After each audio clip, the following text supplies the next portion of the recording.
기도하고 오늘 강의를 시작하도록 하겠습니다. 하나님 감사합니다. 주께서 우리를 이 자리에 불러주시고 또 우리에게 하나님을 향하여 예배하고 기도하고자 하는 마음을 주셔서 감사합니다.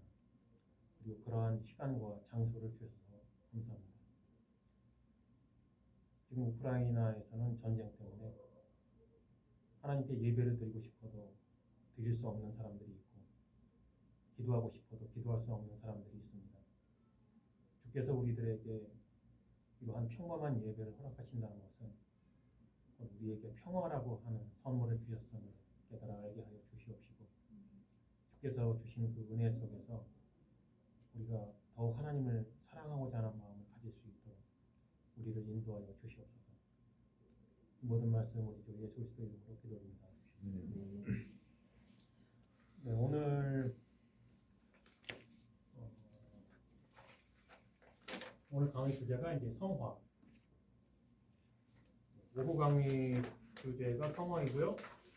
그다음에 우리 이정국 교사 자료는 이제 소교리 문답 제35문. 제35문 거룩하게 하심은 무엇인가? 거룩하게 하심은 성화죠. 에 대한 답은 거룩하게 하심은 하나님의 자유로운 은혜의 사역으로서 하나님의 형상을 따라 우리의 전인이 갱생되는 것이며 점점 더 죄에 대하여 죽고 의에 대하여 사는 것이다. 오늘 이 자료가 6장이나 돼요. 좀 많죠? 겁먹을 건 없고 이거는 여러분들 읽어보라고 주는 자료이고 이거를 한 방에 다 이걸 일일이 다 설명하려면 시간이 부족하니까 그런데 오늘 이 강의가 좀 상당히 뭐 중요하지 않은 강의는 없지만은 좀 더 중요하다. 그리고 오늘 목사님 설교 말씀을 유심히 잘 좀 들었는지 모르겠는데요. 오늘 목사님께서 설교하신 내용이 우리 강의에 포함이 되어 있고 그래서 목사님이 오늘 그 율법 폐기론을 얘기했잖아요. 이거를 이제 율법 폐기론이라고도 하고 신학적 용어로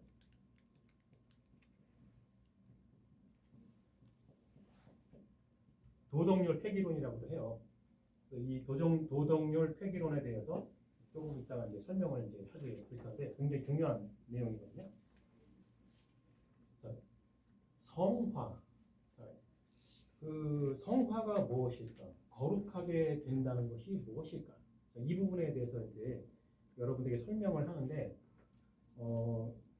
먼저 결론부터 딱 먼저 선언을 해놓고 설명을 들어가야 할 것 같은 강의예요. 오늘 강의가. 그에 대한 결론 말씀이 뭐냐면 에베소서 1장 4절 말씀인데 창세전에 그리스도 안에서 우리를 택하사 우리로 사랑 안에서 그 앞에 거룩하고 흠이 없게 하시려고. 자, 평소에도 이 구절 많이 읽어봤을 텐데요. 이 구절에 대한 정확한 설명을 해줄게요. 무슨 얘기냐면 아버지 하나님께서 죄인들의 구원을 작정을 하셨죠. 그리고 성자 하나님께서 그 구원을 성취를 하셨고 성령 하나님께서 그 구원이 실제적이게 하셨는데 왜 그렇게 하셨는가에 대한 대답이에요. 성삼일체 하나님께서는 그 구원에 대한 작정을 하시고 실행을 하시고 계획을 짜시고 하셨는데 그렇게 했던 모든 이유가 결론적으로는 거룩하고 흠이 없게 하려고 그렇게 하신 것이다. 이게 결론이에요. 그게 바로 이제 그 성화인데, 자 그러면은 이렇게 하려고 하는 것, 자, 거룩하게 흠이 없게 하는 것, 그리스도 안에서 택하사. 그러면 선택, 예정 또한 그 이전부터 이 세상이 창조되기 이전부터 우리를 선택하시고 예정하셨는데 그 이유가 그렇게 하신 이유가 하나님 앞에서 거룩하고 흠이 없게 하려는 것이 목적이었다는 얘기예요. 곧 성화가 목적이라는 거예요. 성화가. 자, 구원의 전 단계가 부르심, 그 다음에 칭의 그다음에 양자된 그다음에 성화라고 했죠. 이 전 과정을 자, 이것을 구원이라고 한다. 라고 했죠. 자, 그런데 이 구원의 목적이 결국에는 죄인들을 성화의 단계에 들어서게 하려는 것이다. 라는 건데 이것에 대한 설명을 이제 오늘 하게 되는 겁니다. 자, 구약에 절기가 많이 나오죠. 여러분들 절기에 대한 공부를 좀 해봤는지 모르겠습니다. 6월절, 초실절, 77절, 몇주절, 오순절. 이 일반 성도, 보통의 성도님들은 이 절기에 대한 얘기가 나오면 머리가 지끈 거예요. 일단 골치가 아프잖아요.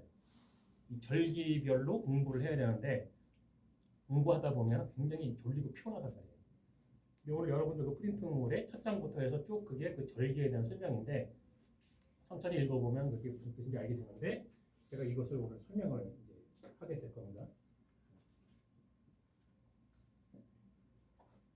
출발을 6월절로 잡을게요.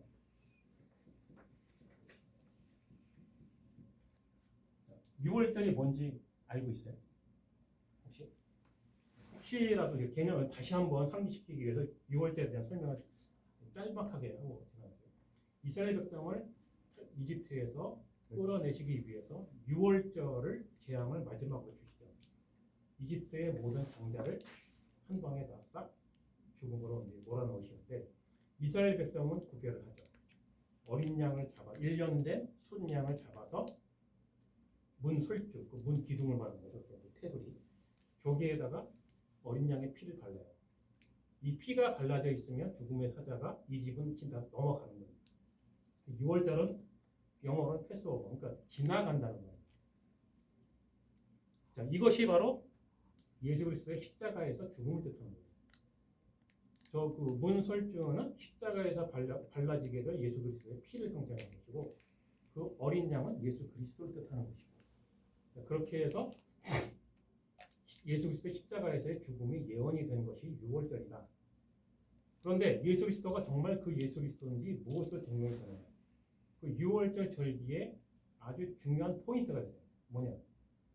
어린 양을 구워서 먹되 급하게 먹고 띠를 대고 급하게 먹는데 뼈를 꺾지 마라. 라는 말이 나와요. 절대 뼈를 꺾지 마라. 이게 6월절의 규례예요. 여러분들 기억나는지 모르겠는데 예수 그리스도께서 십자가에 못 박혀 죽으셨을 때 양옆에 강도가 있었죠. 십자가의 처형이 끝나고 죽었는지 살아났는지 확인하는 방법이 뭐냐면 다리뼈를 꺾는 거예요. 다리뼈를 꺾으면 엄청나게 아프니까 살아있다면 아 소리를 낼 거 아니에요. 그래서 양쪽 강도는 다리뼈를 꺾었어요. 죽었나 살았나 확인하는 방법. 로마 군병이. 예수님 앞에 딱 와서는 죽은 것 같아요. 그래서 다리를 안 꺾어요. 이게 바로 그분이 진짜 6월절에 예언된 그 메시아라는 증거예요. 이런 게. 로마 시대의 십자가 처형의 규칙. 최종적으로 다리를 꺾어서 확인한다예요. 근데 안 했어요, 예수님. 이런 것이 곧 그가 진짜 그 메시아라는 증거예요. 이런 것들. 자, 그 다음에 6월절 절기 다음에 초실절이라는 게 있어요. 6월절 절기가 가을이기 때문에 추수 때란 말이에요. 그래서 곡식에 처음 벤 그 탄 단을 딱 잘라가지고 이거를 요제라고 하는데 흔들어가지고 제사를 드려요. 이 초실절의 때가 언제냐? 안식일 다음 날이에요. 안식일 다음 날이 뭐냐면 일요일을 말하는 거예요. 예수 그리스도께서 언제 부활하셨어요? 일요일에 부활하셨죠. 자, 첫 열매, 초실절이라는 건 첫 열매를 하나님께 요제로 흔들어서 드리는 건데 그게 날짜가 6월절 다음 날이기 때문에 곧 초실절은 예수 그리스도의 부활을 뜻합니다. 그 다음에 이 부분에서 이제 77절, 예추절, 오순절 절기가 나오는데 이 오순절이라는 말 하도 많이 들었었는지 여러분들 알고 근데 오순절의 참뜻이 무엇인지 이제 오늘 명확하게 짚고 넘어가야 됩니다. 이거를 안 짚고 넘어가면 문제가 발생을 해요. 왜 문제가 발생하는지 설명해 줄게요. 자, 77절, 맥주절, 오순절은 같은 날이에요. 이름만 다르지 서로가 동일한 날인데 이게 뭐냐면은 이 6월절로부터 여기서부터 시작해서 50일째 오순절이라는 말이 50일째 되는 날이라는 말 뜻이에요. 이게 그래서 6월절에서 50일째 되는 날이 77절, 맥주절, 오순절인데 맥주절은 이게 이제 추수하고 관계가 있는데 그러니까 보리로 드리는 제사예요. 그래서 맥주절이에요. 근데 하필이면 이제 오순절로 드리는데 결국엔 이제 같은 날에 이게 이날 무슨 일이 있었느냐? 모세가 십계명을 받아요. 이날 시내산에서 십계명의 두 돌판을 받는 날이에요. 하나님의 말씀을 받는 날이에요. 자, 그러면 이 오순절이 무슨 의미를 갖느냐? 십계명의 돌판을 받는 날이 무슨 의미를 갖느냐? 이것이 곧 신약의 교회의 출발이에요.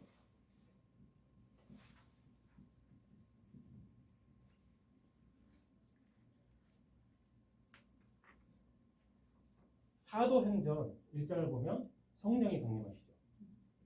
그때부터 신약교회가 출발을 해요. 자, 여기에서 해석이 엇갈리는 거예요. 오순절주의, 순복음주의, 알미니안주의들이 뭘 주장하느냐? 성령이 강림했는데 그때부터 사람들이 방언을 했다는 거죠. 그렇게 해서 그것이 방언을 하면 성령 받은 증거다. 그거는 그 사람들이 그렇게 하고 싶어서 해석을 하는 거고 중요한 건 뭐냐? 모세가 오순절에 두 돌판 십계명 하나님의 말씀을 받은 것처럼 예수 그리스도께서 성령이 강림하실 거라고 분명히 예언을 하셨죠. 십자가에 쳐서 죽으시기 전에. 그때 성령이 왜 강림하는지 설명을 했잖아요. 예수 그리스도에 대해서 생각이 나게 한다. 무슨 말이에요? 곧 말씀이에요. 모세가 하나님의 말씀을 받은 날이 이 날인 것처럼 신약의 성도들이 예수 그리스도의 복음을 온전하게 받아서 복음을 전파하기 시작한 날이에요. 이게 오순절의 진정한 의미라는 거죠. 방언을 떠들어대는 게 오순절의 의미가 아니고 그게 성령을 받은 증거는 어쩌네 할 소리가 아니고 성령이 임하신 이유는 온전한 말씀을 성도들의 마음에 새기고 그 말씀을 세상에 전파하게 하는 날인 거예요. 그것이 신약교회의 시작이고 출발인 거예요. 자, 그래서 이것이 지금 이렇게 보면 알겠지만 요거 초실절의 의미가 이제 부활절, 부활 그리고 이게 십자가에서 죽음.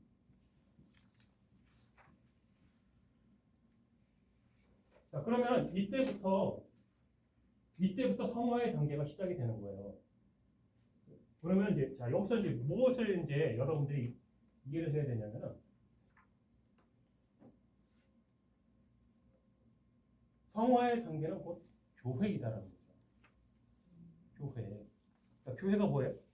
예수 그리스도를 진짜로 믿는 사람 두 사람 이상이 모인 것이 교회잖아요.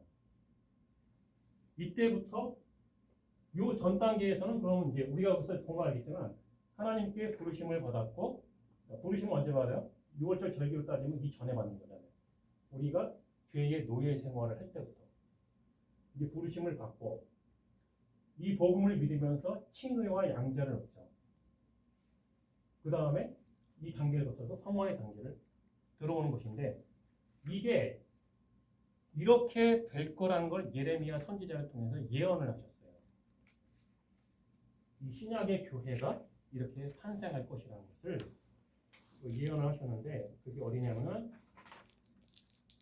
예레미야 31장 31절에서 33절 나 여호와가 말하노라 보라 날이 이르니 내가 이스라엘 집과 유다 집에 새 언약을 세우리라 나 여호와가 말하노라 이 언약은 내가 그들의 열조의 손을 잡고 애굽 땅에서 인도하여 내던 날에 세운 것과 같이 아니할 것은 내가 그들의 남편이 되었어도 그들이 내 언약을 파하였음이니라. 나 여호와가 말하노라. 그러나 그날 후에 내가 이스라엘 집에 세울 언약은 이러하니 곧 내가 나의 법을 그들의 속에 두며 그 마음에 기록하여 나는 그들의 하나님이 되고 그들은 내 백성이 될 것이라. 이게 무슨 말이냐면요. 잘 보세요. 일단 그 날이라는 건 이 오순절을 뜻하는 거예요. 신약교의 출발. 오순절을 뜻하는 것이고 그 다음에 새 언약을 세운다. 곧 예수 그리스도의 복음을 뜻하는 거죠. 자, 근데 여호와께서 말씀하시죠. 그런데 이 언약은 내가 그들의 10개의 손을 잡고 애굽 땅에서 인도하여 내던 날에 세운 것과 같이 아니할 것이다. 이집트를 탈출을 하던 이때를 말하는 거죠. 이때와 같지 않을 것이다. 왜? 이스라엘 백성들 그들은 남편이 되었어도 그들이 내 언약을 파하였습니다. 이게 무슨 말이냐면 하나님을 남편으로 비유했고요. 이스라엘 백성들을 아내로 이제 부인으로 이제 비유를 한 건데 이 비유의 뜻이 무슨 뜻이냐면은 남편과 아내는 서로가 사랑하는 관계잖아요. 서로가 서로에 대해서 기뻐하고 즐거워하는 마음으로 상대방의 말을 듣고 서로가 같이 잘 살아가는 관계잖아요. 그런데 하나님은 지극히 이스라엘 백성을 사랑하고 그 말씀을 주시고 표현하셨는데 이스라엘 백성들은 귀찮아, 싫어. 그 하나님의 말씀과 그 율법, 오늘 목사님 말씀하신 이 율법이 너무 힘든 거예요. 죄인이니까 일단 지켜내려니까 너무 힘든 거예요. 그래서 이스라엘 백성들은 그 싫은 것이 너무 티가 났고 결국에는 죄를 짓는 것을 더 좋아했죠. 그렇게 해서 결국엔 망하게 된 거죠. 하나님께서 이것을 이야기하신 거예요. 너희가 그래서 그렇게 언약을 파괴했다. 라는 거예요. 그러고 난 다음에 뭐라고 해요? 그러나 그 날 후에 성령 강림을 뜻하는 거예요. 그 날 후에 내가 이스라엘 집에 세울 언약은 이러하니 곧 내가 나의 법을 그들의 속에 두며 성도죠. 그러니까 교회 두 사람 이상의 참된 성도잖아요. 그러니까 그 개개인의 마음 속에 나의 법을 두고 그 마음에 기록한다. 굉장히 그 문학적인 표현이에요. 하나님께서 진짜 문학의 천재인 것 같아요. 모세를 통해서 돌판에다가 하나님의 말씀을 기록했던 것을 비유하는 말씀이에요. 그런데 더 이상 돌판이 아니고 사람의 각 성도의 마음에 하나님의 말씀을 기록을 하겠다는 거예요. 이게 뭘 뜻해요? 성령이 내주하시는 뜻입니다. 성령이 내주하시는 것이고 그 성령이 참된 성도에게 그렇게 내주하셨을 때에 무슨 일이 벌어지느냐? 하나님의 말씀을 기뻐하게 되는 거예요. 자, 하나님을 사랑한다고 거짓말하는 사람들이 굉장히 많아요. 왜 거짓말을 하는 거라고 제가 자신 있게 말을 하냐면요. 그들은 사실은 하나님의 말씀이 즐겁지가 않아요. 정말로 하나님의 말씀이 즐거우면 그것이 곧 하나님을 사랑하는 거예요. 남녀의 관계에서도 그렇잖아요. 우리가 연애를 해봐도 딱 그렇잖아요. 싫은 여자의 말을 들으면 기분이 나빠요. 즐거울 리가 없잖아. 솔직히 말해서. 여자들도 마찬가지죠. 별로 관심 없는 남자가 나한테 아무리 아름다운 말로 해봐도 이거는 아니거든요. 내 스타일이 아니잖아. 기쁘지가 않아. 즐겁지도 않고 듣고 있는 것 자체가 스트레스고 힘들어요. 순종은 고사하고 꼴도 보기 싫어. 이 상태를 말하는. 상대방을 사랑하는 증거가 뭐예요? 그 사람이 하는 말이 너무 달콤해. 한 10시간, 12시간을 같이 앉아서 도란도란 이야기를 했는데도 그래도 더 듣고 싶어. 너무 즐거우니까. 하나님 사랑하지 않는 것 같아요. 연애 초기에는 그렇단 말이야. 서로가 첫눈에 뿅 이렇게 했을 때는 너무 즐겁단 말이에요. 뭐 경험 있는 사람들도 있고 없는 사람도 있을 수도 있겠지만은 뭐든지 이뻐 보이잖아.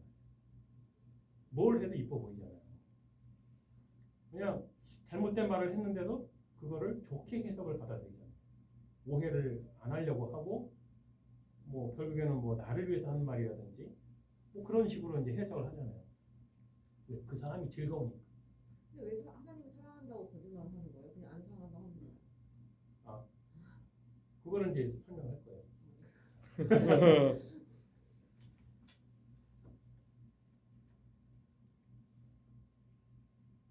자, 그 대표적인 인물이 이제 다윗인데 다윗이 시편 1편에 복 있는 사람은 악인의 꾀를 쫓지 아니하며 죄인의 길에 서지 아니하며 오만한 자의 자리에 앉지 아니하고 오직 여호와의 율법을 즐거워하여 그 율법을 주야로 묵상하는 자로다. 이스라엘 백성들은 다윗을 이해 못했어요. 미쳤다고 생각합니다. 왜? 하나님의 율법이 대체 왜 즐거워? 이렇게 된 거죠. 그야말로 율법이잖아. 뭔가 지켜야 되는 도덕법이란 말이에요. 하나님께서 이걸 지키면 복을 받고 생명을 얻는다. 그래서 이스라엘 백성들이 무슨 생각했어요? 그래? 지키자. 그래야 복을 받으니까. 그러면 하나님께서 지시하신 말씀을 열심히 지키긴 하는데 그 목적이 뭐예요? 내가 이 생에서 잘 먹고 잘 살기 위해서. 그러다 보니까 마음에는 즐거움이 없어요.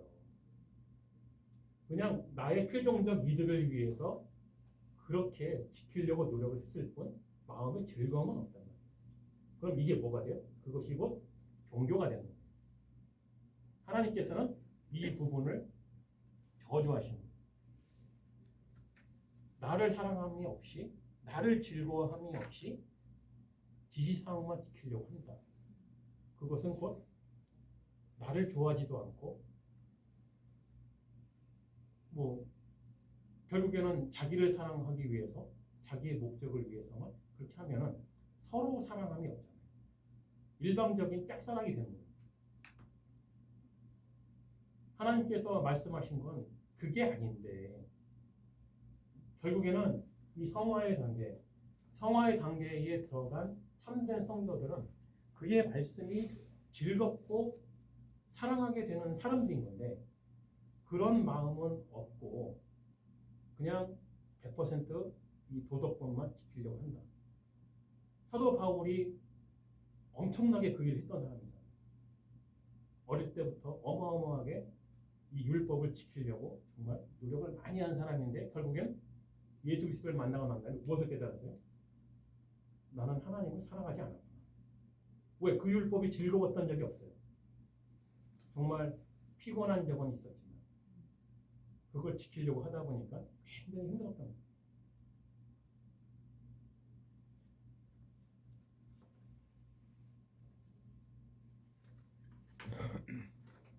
자, 여기에서 우리가 한 가지 상기해야 될 부분이 있는데 뭐냐면 소교리 문답 제1문이에요. 여러분들 소교리 문답 제1문이 기억나는 게 뭐냐면 사람의 제일교는 목적이 무엇인가?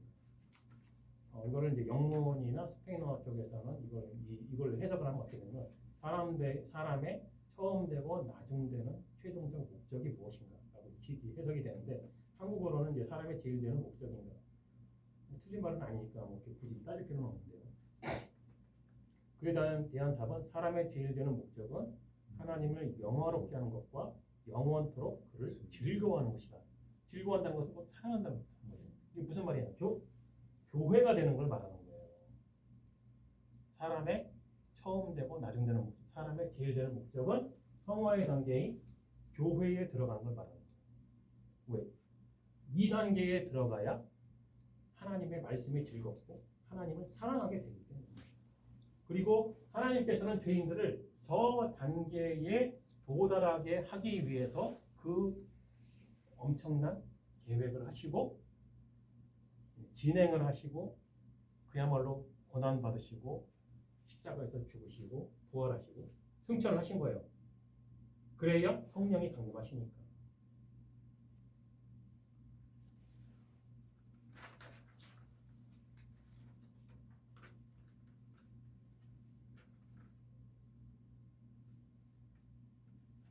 구약에서 그렇게 하나님께서 주셨던 이 절기들이 모두 이러한 결국엔 이 성화에 대한 최종 목적지를 위해서 이러한 제도와 이러한 절기와 그 다음에 제사의 방법이라든 이런 것들 다 이런 예언의 말씀을 주신 거예요. 결국엔 여기에 도착하려고. 자, 이 도덕률 폐기론자, 율법 폐기론자들에 대해서 이제 잠깐 설명을 하겠는데, 자, 이제 좀 이해가 되죠? 하나님의 율법은 오늘 목사님 설교 말씀처럼 내가 율법이나 선지자를 폐하러 온 줄로 생각하지 말라. 폐하러 온 것이 아니요 완전하게 하려 함이라. 어떻게 완전하게 하려고? 이 과정을 통해서 성도를 여기에 도달하게 하기 위한 말씀을 하시는 거예요. 그래서 진실로 너희에게 이르노니 천지가 없어지기 전에는 율법의 1.1획도 결코 없어지지 아니하고 다 이루리라. 구약의 이스라엘 백성들은 하기 싫은 거 억지로 이걸 지키려고 했던 사람들이에요. 자, 그런데 신약 교회의 성화의 단계에 들어간 참된 성도들은 지키라고 누가 강요하지 않아요. 아무도 강요하지 않아요. 그런데 자기의 즐거운 마음으로 하나님의 말씀을 지키고 싶은 거예요. 왜? 내가 사랑하는 분의 말이니까. 100% 지킬 수 없다는 건 하나님도 알고 나도 알아요. 그렇잖아요. 분명한 건 아무도 이걸 완벽하게 지킬 사람은 없어요. 오직 예수 그리스도만이 완전하게 지켰어요. 그게 무슨 말이냐? 예수 그리스도만이 참되게 하나님을 사랑하는 유일한 존재예요. 우리는 그러고 싶어도 그러지는 못해요. 왜? 능력이 딸려. 그럴 리가 없다는 건 서로가 너무 잘 아는 거예요. 그러니까 하나님께서는 그럴 수 없다는 걸 아시지만 하나님의 하나님을 즐거워하고 그 말씀을 지키고자 하는 그 마음은 아시잖아요. 그게 무엇인지. 그렇기 때문에 이 율법의 1.1회까지 다 못 지켰다고 해서 우리에게 벌을 주실 것인가? 그건 아니라는 거죠. 왜? 예수 그리스도가 너희들의 머리니까. 칭의도 그 뜻이잖아요. 정말로 어려워서 어렵다고 하는 아니잖아요. 그럴 리가 없잖아요. 어려워질 리가 없잖아요. 죄인이. 어렵다고 선언은 받았을지언정 본질이 변한 건 아니잖아요. 여전히 죄인인 건 동일하잖아요. 자, 그렇게 해서 예수님의 말씀처럼 그런데 자, 좀 이단이나 좀 사이비파 그 다음에 미안하지만 이 오순절주의 우리가 알고 있는 알미니안주의 이런 사람들의 주장이 거의 도덕률 폐기론인데 무슨 뜻이냐면은 자 예수 그리스도께서 구원을 성취하셨으니까 우리는 예수 그리스도만 믿으면 구약의 율법은 지킬 필요가 없다는 거예요. 자, 구원받았으니까 더 이상 이건 할 필요 없는 거 아니냐? 이게 도덕률 폐기론이에요. 자, 그런데 지금까지 살펴본 것처럼 뭐예요? 폐기가 된 게 아니고 참된 성도는 즐거운 마음으로 기뻐하는 마음으로 이 율법을 지키려고 한다는 거죠. 없어지는 게 아니고 예수님의 말씀처럼 십계명과 율법은 1.1획도 사라지지 않아요. 하나님의 말씀은 영원하단 말이에요. 지킬 수 없다는 것도 알고 계시지만 그러나 참된 성도는 하나님을 사랑하는 마음으로 기쁜 마음으로 이 말씀을 지키려고 노력을 하게 된다. 이게 성화의 단계에 들어가 있는 사람들이에요. 왜? 성화는 현재 진행형이잖아요. 끝나지 않았어요. 이 성화의 단계가 끝나는 마지막 날까지 우리는 이 하나님의 말씀을 기쁜 마음으로 즐기려고 노력을 하게 될 거예요. 근데 혼자 노력하나요? 그게 아니죠. 성령의 인도하심에 의해서 성령께서 점진적으로 하나님에 대해서 조금씩 더 알게 하시고 또 그 하나님을 알게 되는 것은 하나님의 말씀으로 알게 되는 거죠. 그렇게 해서 하나님의 말씀이 내 마음에 즐겁고 기쁘게 되지만 가다 보면 또 좌절을 하게 되죠. 왜? 여전히 우리는 죄인이기 때문에 또 언제 죄를 지을지 모르니까. 그리고 실제로 거듭났다고 하면서도 여전히 죄를 짓고 있으니까. 그렇게 해서 또 절망을 하게 되죠. 쓰러지면 성령 하나님께서 다시 일으켜 세워주시는 거죠. 그렇게 해서 다시 또 다른 모습의 하나님을 알게 하시죠. 그러면 또다시 우리는 감동을 받게 되겠죠. 그럼 또다시 그 하나님의 은혜에 감사드리고 또 그 말씀이 또 새롭게 알게 된 그 하나님에 대한 지식을 또 기쁘고 즐겁게 되겠죠. 그러다가 또다시 쓰러지겠죠. 왜? 또 죄를 지을 테니까. 이것이 이 과정이 평생을 반복하게 돼요. 그러나 그렇게 살다 보면 무엇을 느끼게 되냐면 죄의 중독성에서 벗어나게 된다. 나도 모르게 그렇게 살다 보니 더 이상 조금씩 죄가 즐거워지지 않게 되는 단계로 가게 되는 거예요. 그건 누가 시켜서 그렇게 되는 게 아니거든요. 성령의 인도하심에 따라서 그렇게 살다 보니까 그렇게 된 거예요. 이것이 곧 성화의 단계에 들어가 있는 성도의 삶이고 하나님께서 죄인을 거룩하게 하시는 과정인 거고 에베소서에서 아까 말씀드린 것처럼 이것 때문에 창세 전부터 우리를 선택하시고 예정을 하셨다는 얘기예요. 이 거룩하게 함, 성화의 단계, 교회의 단계에 들어서게 하시기 위해서 이 모든 것이 예정되었고 계획되었고 실행되었고 진행되었다는 거죠. 그래서 이게 알미니안주의자들의 착각. 요 말이 좀 상당히 중요한데, 자 예수님을 믿었고 구원을 받았으니까 자 이제부터 우리가 하나님의 말씀에 순종하자. 틀린 건 아닌 것 같잖아요, 그렇죠? 그런데 틀렸어요. 무슨 말이냐? 생각을 해보세요. 순종. 하나님께서 말씀하신 대로 그 말씀을 지키고 따라간다. 그게 율법주의죠. 아까 설명했지만 불가능한 일이에요.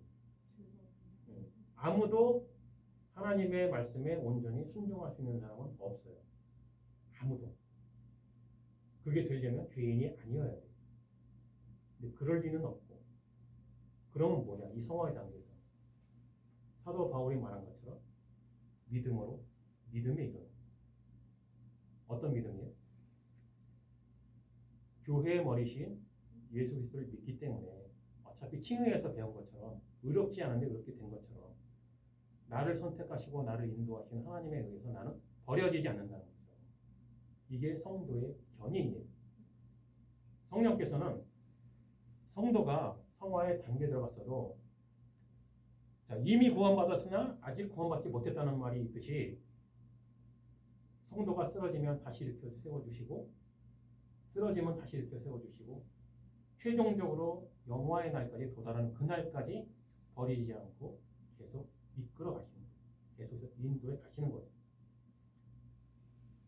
중간에 죄를 짓고 다시 쓰러졌다고 해서 버리는 게 아니라는 거죠. 완주하는 그날까지 완주할 수 있도록 성령께서 우리를 인도하신다. 이게 성도의 견인입니다. 그래서 선택받고 예정받고 구원받은 자는 그 구원을 잃어버리지 않을 것이지만 지난번에 얘기했다시피 그게 누구인지는 우리는 모른다는 거죠. 그래서 현재 하나님의 말씀이 기쁘다가도 내가 쓰러졌을 때 무엇을 해야 돼? 기도를 해야죠. 다윗처럼 나의 죄를 나로부터 멀어지게 하소서. 이런 기도를 하게 됩니다. 나를 구원하소서. 왜? 나는 스스로가 벗어날 수 있는 능력도 방법도 없으니까. 그럼 무엇을 바라봐야 돼요? 그리스도를 바라봐야 돼요. 뭔가 좋은 방법이 있으면 그쪽으로 가든지. 근데 알미니안주의자들은 그럴 수 있다고 하고 그쪽으로 가잖아요. 자기들이 할 수 있다. 긍정의 힘을 가지고. 그렇게 해서 자기들이 구원도 선택할 수 있다라고 얘기를 하잖아요. 그래서 아무리 그리스도가 은혜를 주려고 해도 내가 받기 싫으면 안 받는다. 이런 말을 하잖아요. 굉장히 용기 있는데 내가 보기에는 나는 그런 용기가 없어요. 나는 그럴 수도 없고 생각도 못하겠고 거울만 봐도 뻔한데 왜 그렇게 자신들 속이려고 할까? 속이는 게 아니고 어떻게 보면은요 사랑한다고 착각하는 거죠. 사랑 조심해야 돼요. 굉장히 착각하는 경우가 많아요. 사람의 사랑인 경우도 마찬가지인데 낭만, 첫눈에 반하는 경우는 100% 낭만이에요. 낭만이란 게 뭐냐면은 자기 감정에 충실한 거예요. 어떤 여자를 처음에 탁 보는데 내 이상형이야. 내 감정이 확 끌렸어요. 내가 이 여자를 사랑하기 틀림없어. 이게 변할 리가 없어. 라고 생각하고 작업을 진행을 해요. 그래서 어떻게 잘 돼가지고 결혼까지 갔어. 결국엔 파국을 맞이해요. 왜? 현실을 이제 보니까 여신이 아니었던 거야. 처음에 자기가 자기 감정을 쏟아부었을 때, 낭만적으로 쏟아부었을 때는 여신이라는 의미를 부여를 했어요. 살아보니 아니더라는 거죠. 지난하나 별답게 없더라는 거죠. 결국엔 무엇을 깨닫게 되느냐? 나는 이 여자를 사랑하지 않았구나. 심리학자들이 조사한 바에 의하면요, 대한민국의 결혼한 커플들의 딱 3%만이 정말로 서로를 사랑해서 살고 있대요. 나머지 97%는 뭐냐? 사랑하지 않는데 같이 살고 있다. 즉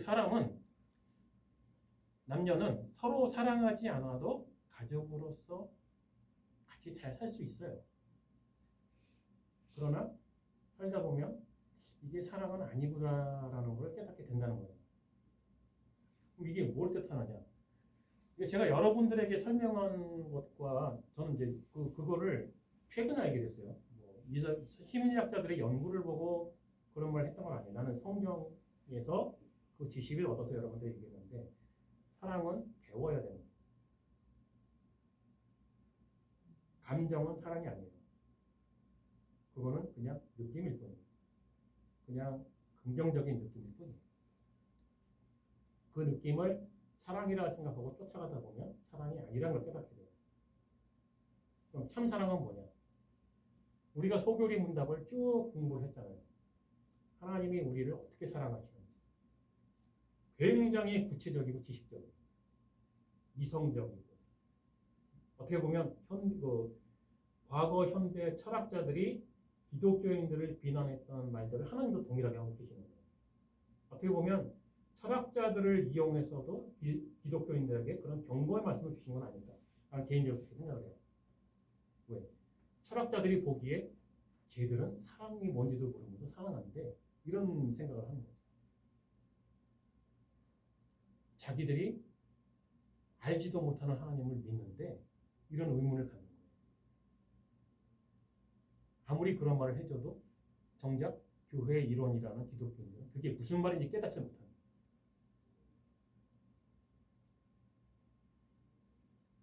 하나님께서는 이런 거예요. 내가 너를 어떻게 사랑하는지를 창세기 때부터 계속 기록으로 남겨주셨어요. 그러면 사람은 그 하나님의 말씀을 읽고 듣고 배우면서 하나님이 나를 이렇게 사랑하셨구나라는 것을 배워야 알 수 있는 거지 감정으로 알 수 있는 게 아니란 말이에요. 단 한 가지도 그렇게 할 수 있는 건 없어요.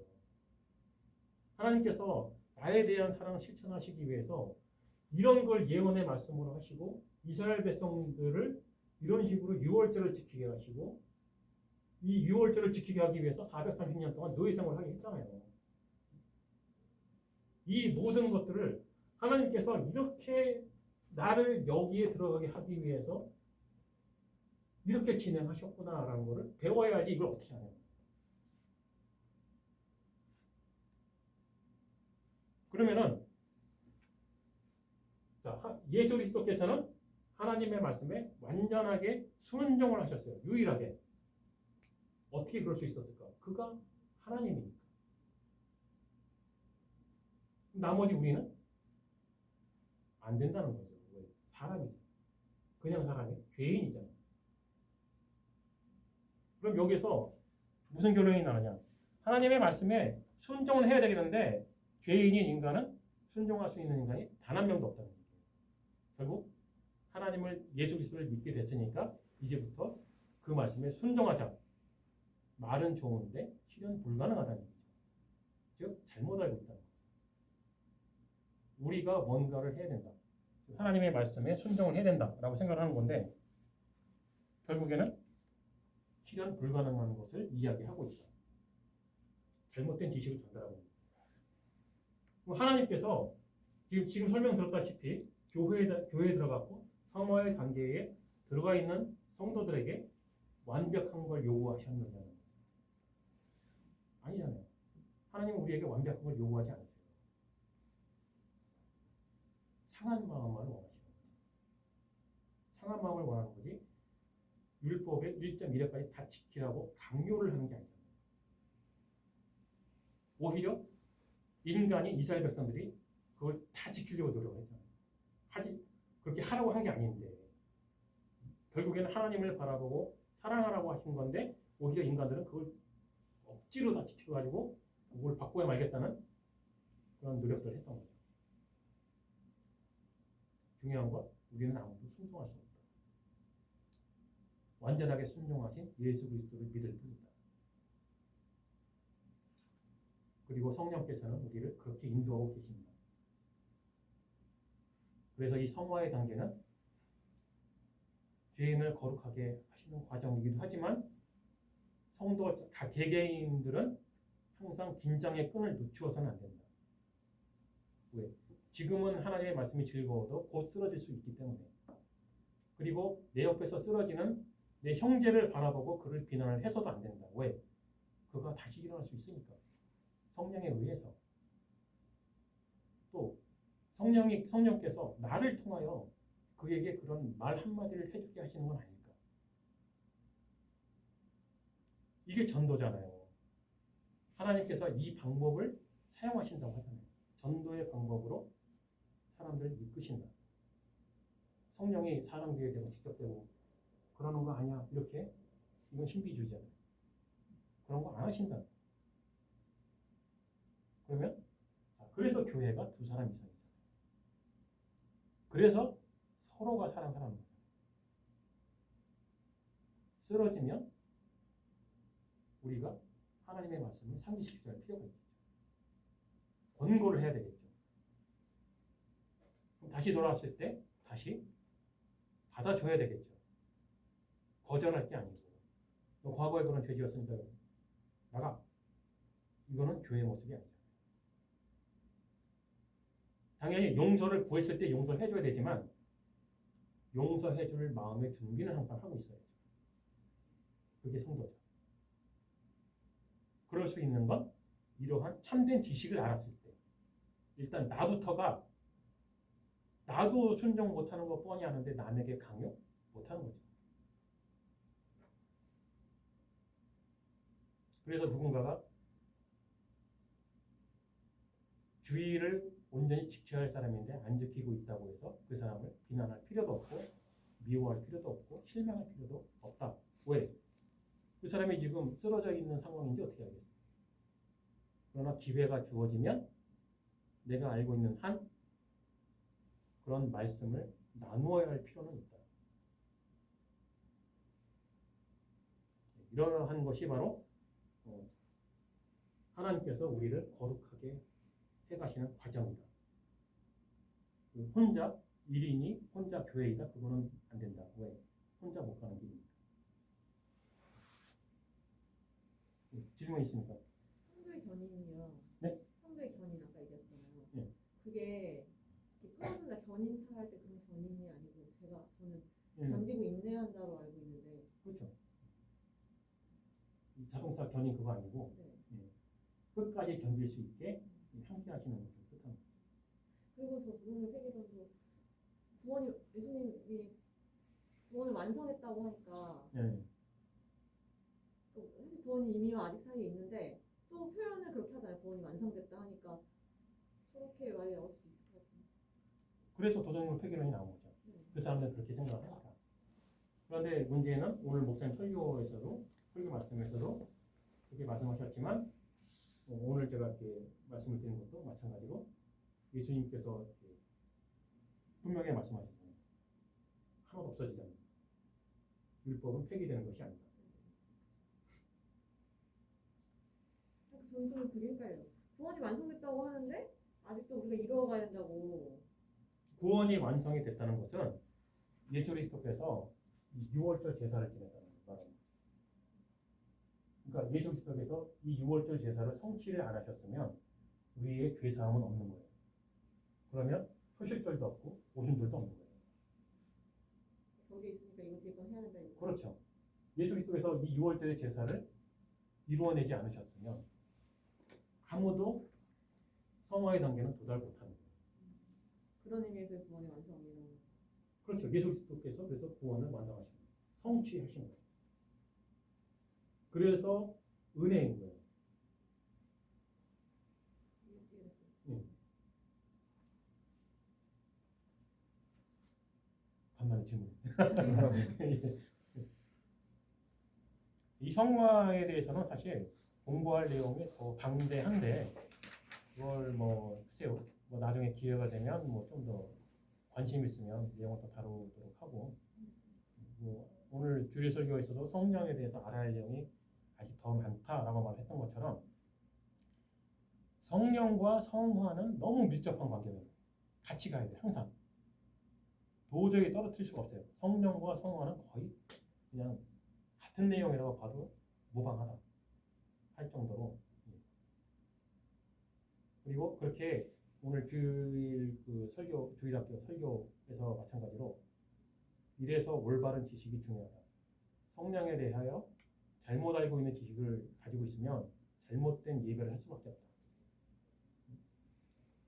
성령을 우리 오늘 그 창세기 1장 1, 2, 3절에 벌써 성삼위일체 하나님이 이제 등장을 하시는데 그럼에도 불구하고 성령을 자꾸만 다른 형상으로 이미지로 말을 하는 사람들의 목적이 무엇인가?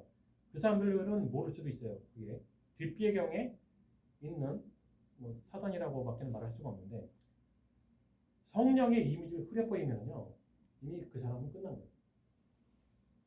성령을 잘못 알고 있고 잘못 예배하기 시작하면 그 사람은 이미 미신을 숭배하고 이미 우상을 숭배하고 있는 거예요.